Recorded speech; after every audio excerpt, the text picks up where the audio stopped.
حبیب صاحب 26 نومبر کے بعد جب خان صاحب سے ملاقات ہوئی تھی تو خان صاحب نے رہنماؤں کو کہا کہ آپ لوگ پارلیمانی سیاست کریں. پارلیمانی سیاست کے بعد اب ہم دیکھ رہے ہیں معاملات مذاکرات پہ آ گئے ہیں, کمیٹی بھی بن چکی ہے. اس پر بڑے سوالات اٹھ رہے ہیں کہ اچانک یہ پاکستان تحریک انصاف نے یو ٹرن کیوں لیا. وہ جماعتیں جن سے خان صاحب کہتے تھے میں ہاتھ میں لانا پسند نہیں کرتا, اب ان سے مذاکرات کیوں ہو رہے ہیں. اور دوسری طرف ہم دیکھ رہے ہیں مسلم لیگ نون میں بھی جیسے دو گروپس ہیں, ایک گروپ مسلسل مذاکرات کی مخالفت کر رہا ہے اور دوسرے گروپ کی طرف سے کچھ خیر مقدمی بیانات آ رہے ہیں. یہ کیا یو ٹرن آپ اسے کیسے کہہ سکتی ہیں کہ غالباً آپ کا ریفر آپ یہ کر رہی ہیں کہ عمران خان صاحب پہلے کہتے تھے کہ میں اسٹیبلشمنٹ سے بات کروں گا جی اور ان سے پولیٹیکل پارٹی سے بات نہیں کروں گا, اور 3 پارٹیوں کا بالخصوص وہ نام لیتے جی, نون لیگ پیپلز پارٹی. لیکن اگر اس کے بعد آپ دیکھیں تو اسٹیبلشمنٹ نے اس معاملے پہ ایک پبلک پوزیشن لی. یہ کوئی میرے سورسز کی بات نہیں ہے کہ میں نے کسی کو فون کیا ہے اور کسی سے پوچھا ہے, یہ اسٹیٹڈ پوزیشن ہے. وہ اسٹیٹڈ پوزیشن یہ ہے کہ D G I S P R lieutenant general Ahmed Sharif Chaudhry صاحب برسر عام یہ کہہ چکے ہیں کہ جو مذاکرات ہیں وہ تو پولیٹیکل پارٹیز کے آپس میں ہوتے ہیں, ٹھیک ہے, اور جو حکومت ہے اس کا اثر و رسوخ فوج کے اوپر ہوتا ہے, اور فوج جو ہے وہ حکومت کے ساتھ ایک طے شدہ طریقہ کار اور قانون کے اندر رہ کے چلتی ہے. یہ بات وہ کہہ چکے ہیں, بالکل کہہ چکے ہیں. اچھا, اور یہ بات تواتر سے آئی اور اس کے بعد آپ بیچ میں بہت سارے واقعات بھی دیکھتی ہیں کہ اچھا آئے پھر گئے, پھر آئے پھر گئے, کبھی جلسہ آگے جا رہا ہے, کبھی مارچ آگے آ رہا ہے, یہ ساری چیزیں ہوتی رہیں. تو آپ اس کو اس طرح کیوں نہیں دیکھتی کہ اسٹیبلشمنٹ اور عمران خان کے درمیان اس بات پہ اتفاق ہو گیا ہے کہ آپ مذاکرات جو ہیں وہ پولیٹیکل پارٹی سے کریں؟ اچھا, یہ بھی تو اس کا ایک اینگل ہے نا. ٹھیک ہے, ہاں یہ نیا نقطہ ہے. یہ نیا نقطہ نہیں ہے, یہ تو بازار سامنے, میں نے اس میں کوئی نقطہ نہیں پیدا کیا. نہ میں نے یہ عرض کیا ہے کہ جناب مذاکرات کرنے چاہیے نہیں کرنے چاہیے. بھائی سمپل سی بات ہے, پہلی بات یہ اسٹیبلشمنٹ کی طرف سے آئی, عمران خان صاحب کی طرف سے انکار کیا. اچھے بچے یا اچھے بڑے اس بات کو چھوڑیں. اچھا ٹھیک ہے, ٹھیک ہے, آپ اس بات میں نہ پڑیں. یہ اہم بات یہ ہے کہ آپ اس پہ تو دیکھیں نا کہ اسٹیبلشمنٹ اور عمران خان صاحب کسی ایک نقطے پر اکٹھے ہو گئے. ٹھیک ہے, تو آپ اس کو اگر اس طرح دیکھیں تو پھر آپ کو ذرا کہانی کھولنے میں اور سمجھنے میں بھی زیادہ آسانی ہو جائے گی. تو اب آپ ذرا دیکھیں کہ مذاکرات سے بات آگے بڑھ رہی. اب آپ دیکھیں کہ پی ایم ایل این کو غصہ کیوں آ رہا ہے. کچھ لوگوں کو آ رہا ہے, ویسے کافی ساری پی ایم ایل این کو آ رہا ہے, طلال چودھری, بیرسٹر دانیال, ان سب کو آ رہا ہے نا غصہ. عطا تارڑ صاحب کو بہت غصہ آ رہا ہے. ویسے دیکھیے جو عطا تارڑ صاحب ہیں ان کا غصہ تو سر آنکھوں پہ, لیکن ان سے کہتے ہیں نا قہر درویش بر جانے درویش. ٹھیک ہے, درویش کا غصہ اس کی اپنی جان پہ ہی ہوتا ہے. اچھا, مسئلہ یہ ہے کہ یہ جب بھی یہ سیٹ اپ ہوگا مذاکرات والا, اس میں عطا تارڑ صاحب کا حصہ نہیں ہوگا. اچھا, اس کی وجہ یہ کہ عطا تارڑ صاحب, خواجہ آصف صاحب کا بھی نہیں ہوگا. عطا تارڑ صاحب جو ہیں وہ تو آپ کو پتہ ہے کہ وہ ایک موقع پہ تو انہوں نے پی ٹی آئی پہ پابندی بھی لگوا دی تھی جی, پریس کانفرنس ہی کر دی تھی, وہ لگی. تو لہٰذا عطا تارڑ صاحب کا کام کچھ اور ہے, وہ اپنا کام کرتے رہیں گے. لیکن یہ جو مذاکرات والا معاملہ ہے یہ زیادہ سینسٹیو ہے. اچھا, تو اب اس میں سٹیک ہولڈرز آئیں گے. اچھا, وہ لوگ جو خود کو یہ سمجھتے ہیں کہ ہم اگر یہ مذاکرات ہو گئے تو ہم تو گئے.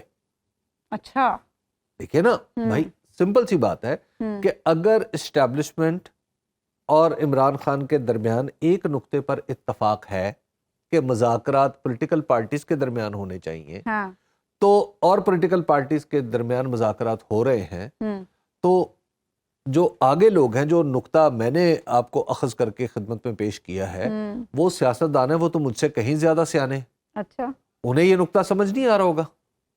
تو لہٰذا اب وہ کیا کریں گے, اور جو وہی کریں گے جو میں آپ کو بات کر چکا ہوں کہ جب بھی ایسی کوئی کوشش ہوگی جس سے نفرتیں کم ہوں گی تو اس کو سیبوٹیج کیا جائے گا, اس کو ٹارپیڈو کیا جائے گا. ٹھیک ہے, اب سیبوٹیج کرنے کا کوئی راستہ بچا نہیں ہے. وہ پی ٹی آئی نے راستہ بند کر دیا. پی ٹی آئی یہ نہیں کہہ رہی کہ ہم احتجاج کر رہے ہیں, پی ٹی آئی یہ نہیں کہہ رہی ہم جلسہ کریں گے. ٹون ڈاؤن کر لیا. اچھا نہیں, آپ جلسے اور احتجاج میں حکومت کا فائدہ اٹھا کے رکاوٹیں ڈال سکتے ہیں نا. جی جی جی جی, تو آپ نے وہ رکاوٹوں کا جو ڈالنا ہے وہ پی ٹی آئی نے وہ راستہ ہی نہیں اختیار کیا. وہ تو پارلیمانی سیاست پہ وہ کہہ رہے ہیں کہ پارلیمانی سیاست کریں. تو جب پی ٹی آئی کے موقف میں اور پوسچر میں یہ تبدیلی آئی ہے تو سامنے والے لوگ یہ سمجھ رہے ہیں کہ کہیں اسٹیبلشمنٹ اور پی ٹی آئی آپس میں مل چکے ہیں. کوئی ٹانکا تو فٹ ہو اب گیا. کوئی ٹانکا اگر ان کا فٹ ہو گیا ہے ہاں. تو اگر یہ ڈیٹنگ شروع کر دی ہے انہوں نے تو پھر آگے کیا ہوگا. ہاں، تو ہم آگے گئے. نظر آنے والوں کو ہم جو تو ہے گئے. وہ پھر پریشانی کا سامنا کرنا پڑ رہا اور ہے اسی کا اظہار ہو اور رہا ہے. اسی کا وہ اظہار ہو رہا ہے. اچھا لیکن یہ واویلا یا تو قبل از وقت ہے یا بعد از وقت. اچھا ابھی صاحب کچھ آپ کے پاس خبریں بھی ہوتی ہیں، بتا ہی دیں کوئی یہ ڈیٹنگ والا سین کچھ چل رہا ہے؟ دیکھیے جب جس گھر میں بچے جوان ہو جائے نا اچھا اس گھر میں تانگ جھانک لگی رہتی. اچھا ٹھیک ہے نا. اچھا، یہ لڑکی والے بھی دیکھتے رہتے ہیں، لڑکے اچھا، والے بھی دیکھتے رہتے ہیں. ٹھیک ہے، تو آپ یوں سمجھیے کہ وہ تانگ جھانک کا سلسلہ تو جاری ہے. شروع ہو گیا. کورٹ اچھا شپ ہمارے ہاں ذرا کھلے عام مشکل ہے اچھا تو اس لیے وہ نہیں ہوگا. اچھا ٹھیک ہے. اچھا ابھی صاحب مولانا صاحب نے آج گفتگو کی، پہلے میں آپ کو سنوانا چاہتی ہوں پھر گفتگو کرتے ہیں. جس ڈرافٹ کی تیاری میں مسلم لیگ اور پیپلز پارٹی دونوں شریک تھی اور ہم نے انہی کے ڈرافٹ کو تسلیم کیا، اس کے بعد آصف علی زرداری صاحب کو اس پر اعتراض کرنے کی کیا گنجائش تھی؟ ہمارا ذمہ دار ایوان صدر ہے. وفاق المدارس اور اتحاد تنظیمات مدارس دینیہ کے ساتھ تنازع کیوں اٹھا رہے ہیں؟ ایکٹ پاس ہو چکا ہے، اس کا نوٹیفیکیشن فوراً ہونا چاہیے. اس پر ہمیں اگر کورٹ کو بھی رجوع کرنا پڑے تو ہم جائیں گے. اگر ہمیں آپ کوئی معاہدے یاد دلانا چاہتے ہیں تو یہ جو ابھی معاہدہ ہوا جس میں 26ویں ترمیم پاس ہوئی ہے اس میں یہ بھی شامل ہے. ہم نے طے کر لیا تھا کہ ہم پھر بھرپور قوت کے ساتھ پورے ملک میں احتجاج مظاہرے چلیں گے. جب سرکار جو ہے وہ اس طرح کے ہتھ کنڈے استعمال کرے گی تو پھر ہمارے پاس سوائے عوام کی طرف جانے کا کیا راستہ رہے گا؟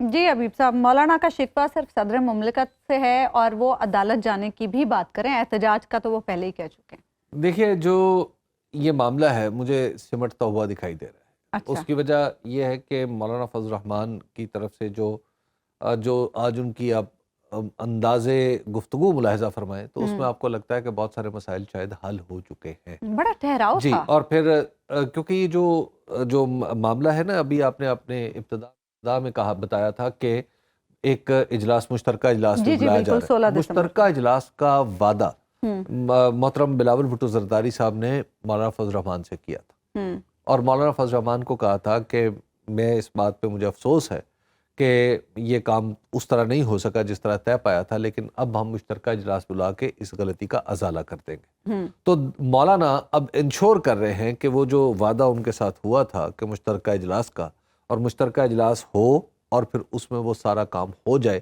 جس کا مولانا فضل الرحمان نے تقاضا کر رکھا ہے. اور اس میں مولانا کے وہ ایکچولی جو زیادہ ان کے لیے تکلیف دہ بات ہے وہ یہ ہے کہ ان کے مقابلے پہ طاہر اشرفی صاحب کو کھڑا کیا گیا، ان کے مقابلے پہ جامعۃ الرشید کے لوگوں کو کھڑا کیا گیا. حالانکہ وہ یہ سب اپنی اپنی جگہ بڑے محترم لوگ ہیں. جامعۃ الرشید کے لوگ تو بہت ہی محترم ہیں،